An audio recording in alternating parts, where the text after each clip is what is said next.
Sorry, मुझे नहीं कहना चाहिए, शायद आपको लगेगा मैं एक बुरा इंसान हूँ, लेकिन ये बात आपको समझना बहुत ज़रूरी है।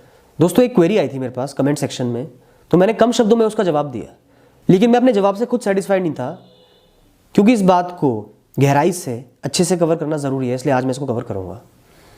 तो प्रश्न ये है कि भैया मैं एक सिचुएशन में फंस गया हूँ। मेरे पिताजी बीमार हैं, उनको कैंसर की बीमारी है, उनका ट्रीटमेंट चल रहा है, मेरी सारी कमाई ट्रीटमेंट में चली जाती है, घर को भी चलाना है, मैं घर भी नहीं चला पा रहा, ट्रीटमेंट भी अच्छे से नहीं करवा पा रहा, लोन हो गए हैं मुझ पर, मैं हर समय दबाव में जी रहा हूँ, दिमाग पे बहुत प्रेशर बन गया है, जिस वजह से मेरी मेंटल हेल्थ पर भी बहुत अफेक्ट आ रहा है, मैं धीरे धीरे डीमोटिवेटेड रहने लगा हूँ, डिप्रेस्ड रहने लगा हूँ, मुझे कोई सपोर्ट करने वाला नहीं है, परिवार की जिम्मेदारी मेरे ऊपर है, पर मेरा कोई साथी नहीं है जो मुझे सपोर्ट करे, मुझे मोटिवेट करे। सिचुएशन आउट ऑफ कंट्रोल हो गई है, ना घर के खर्चों के लिए पैसा बच रहा, ना ट्रीटमेंट हो पा रहा, ना मैं जी पा रहा हूँ, मेरे हाथ से सिचुएशन निकल चुकी है, मैं क्या करूँ। दोस्त, सबसे पहली बात, सिचुएशन बहुत ख़राब है, इस बात को मैं दिल से एक्सेप्ट करता हूँ कि one of the worst possible situation जो एक इंसान के साथ हो सकती है वो आपके साथ हो रही है। आप फंस गए हो, पिताजी से प्यार भी है, उनको सही भी देखना चाहते हो, घर वालों से भी प्यार है और अपना भी सर्वाइव करना है, खर्चा भी चलाना है, तो आप एक दोराहे पर फंस गए हो, आगे कुआं पीछे खाई, क्या करें, और दोनों ही चीज़ों को नहीं संभाल पा रहे और खुद को भी नहीं संभाल पा रहे। आपकी जगह कोई और भी होगा ना, कोई मजबूत से मजबूत इंसान भी होगा, वो भी टूट जाएगा। तो पहली बात, आप कमज़ोर नहीं हो, ये सिचुएशन बहुत मजबूत है, किसी पर भी आगे पड़ेगी, मुझ पर भी आगे पड़ती तो मैं भी फंस जाता।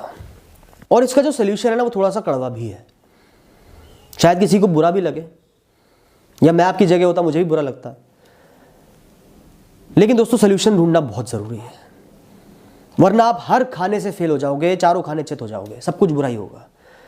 तो कई बार लाइफ में ऐसी स्थिति आ जाती है जहां हमें एक दो बुराइयां करके पूरे जीवन की रक्षा करनी पड़ती है, एक दो जगह अपने रूल तोड़ के, गलत बन के, खुद को नुकसान पहुंचा के पूरे जीवन की रक्षा करनी पड़ती है।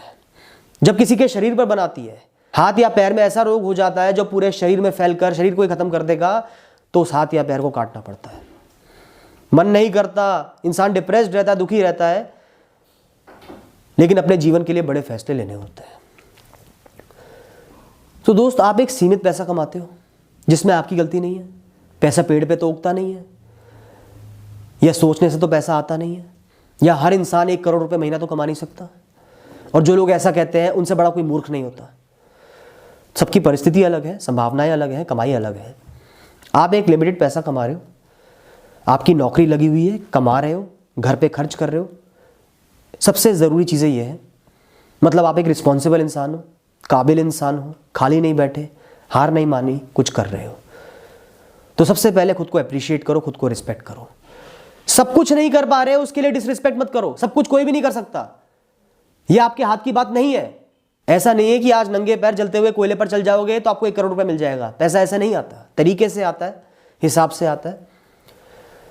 तो खुद को बीट करना बंद कर दो, अपनी इज्जत करो, हाँ मैं कर रहा हूं, अपने हिसाब से कर रहा हूं, अपनी क्षमताओं के हिसाब से कर रहा हूं, सबसे जरूरी चीज ये है। इसके अलावा ये बात बुरी है, गलत हो सकती है, लेकिन पूरे परिवार का आपको सोचना पड़ेगा। पिताजी के इलाज के लिए एक लिमिट आपको बांधनी पड़ेगी। कहना बहुत आसान है, करना उतना ही मुश्किल है, क्योंकि प्रेम होता है, मोह होता है, जिम्मेदारी होती है।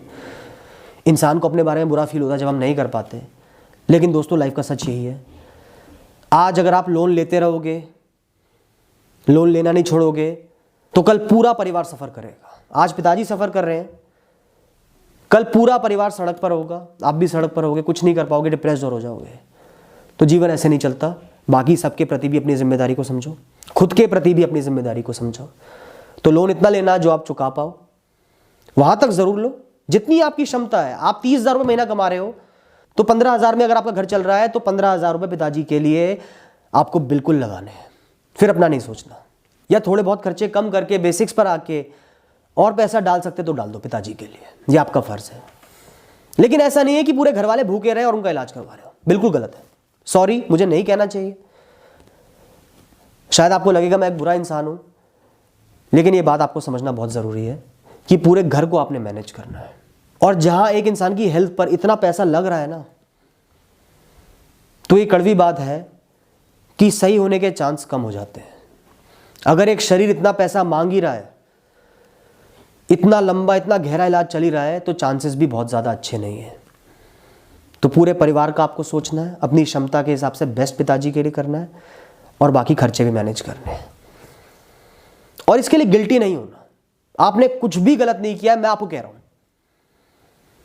सालों से लोगों से बात कर रहा हूं, लोगों को समझा रहा हूं, बहुत लोग मेरी इज्जत करते हैं। मैं आपसे कह रहा हूं आपने कुछ गलत नहीं किया। एक इंसान इतना ही कर सकता है, इससे ज्यादा करना भी नहीं चाहिए, वरना आप दूसरों के साथ अन्याय करोगे, जो बाकी परिवार वाले, और अपने साथ भी अन्याय करोगे। स्ट्रांग बन के इतना करो। इसके अलावा अपना टाइम दो, पिताजी के साथ खड़े रहो, उनका सपोर्ट बन के खड़े रहो, ये जरूर करना है। अब बात करता हूं आपकी अपनी मेंटल हेल्थ पर। इन बातों का ध्यान रखना, एक तो अपनी खुद की इज्जत करनी है, सम्मान करना है। आप सही हो, आप अच्छे हो, बहुत अच्छा काम कर रहे हो, बहुत रिस्पॉन्सिबल इंसान हो। इसके अलावा मैनेजमेंट से चलना है, प्लानिंग से चलना है। सारा पैसा लगा के लोन पे लोन लेके काम नहीं करना, इलाज नहीं कराना। इसके अलावा इस लाइफ को जो टफ है मैनेज करने के लिए, इसमें सर्वाइव करने के लिए, मजबूती से खड़े रहने के लिए आपको खुद का ख्याल रखना ज़रूरी है। थोड़ा समय खुद के लिए भी रखना है, दोस्तों के साथ घूमने भी जाना है। आप कुछ गलत नहीं कर रहे हो। अगर आप इस समय में थोड़ा टाइम दोस्तों के साथ चले जाते हो, गलत नहीं कर रहे हो। खुद को इमोशनली मजबूत रखना, फ्री रखना बहुत ज़रूरी है, तभी इतना मेहनत कर पाओगे, वरना बिल्कुल टूट के बिखर जाओगे, डिप्रेशन हो जाएगा, कुछ भी नहीं कर पाओगे, फिर ना काम कर पाओगे, ना पिताजी का ख्याल रख पाओगे, डॉक्टर के धक्के खाते रहोगे। तो इसलिए अपनी लाइफ में एक एक्स फैक्टर को, अच्छाइयों को शामिल करना ज़रूरी है। हॉबीज़ को टाइम देना, दोस्तों को टाइम देना, थोड़ा बहुत एंजॉय करना भी ज़रूरी है। कुछ पैसा अगर मॉल जाकर अपने ऊपर खर्च कर देते हो, गलत नहीं है। अपने ऊपर इन्वेस्ट कर रहे हो, तभी सब कुछ मैनेज कर पाओगे। थोड़ा टाइम मूवी देख लिया, एंटरटेनमेंट कर लिया, कभी इस काम से ब्रेक ले लिया, काम से छुट्टी ले ली, या हॉस्पिटल नहीं गए, अपने लिए कहीं घूमने चले गए, वो भी सही है, ज़रूरी है, ताकि आप इस समय का सामना करते रहो दोस्त। तो लाइफ को हमेशा स्टेबल बैलेंस्ड रखना पड़ता है, वरना लाइफ औंधे मुंह गिर जाती है, और औंधे मुंह गिरेगी तो बहुत बड़ा नुकसान होगा। इसलिए एफिशिएंसी से लाइफ को चलाओ, अपना ख्याल रखो, दोस्तों के साथ मिलो, अपनी बातें शेयर करो, दुख शेयर करो, सुख शेयर करो। माँ होंगी, कोई भाई बहन होगा, उनसे शेयर करो। अपने आप को सुखी रहो। कभी जाके मूवी देखा है, बाहर जाके कुछ खाया है, कहीं घूम आए, उस खर्चे को बुरा मत मानो, वो आपके लिए बहुत ज़रूरी है। साथ ही कुछ समय पढ़ने पर दिया करो, मंदिर हो आया करो, एक्सरसाइज करा करो, कुछ भी अच्छा करो, जो आपकी हॉबी है ज़रूर करो।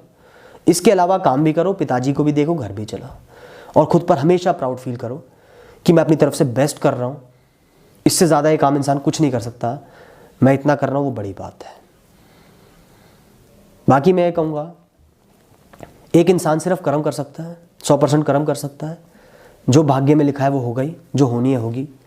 पिताजी ने सही होना है, वो सही होंगे, और अगर किसी ने जाना ही है तो वो जाएंगे ही, कोई भी नहीं रोक सकता।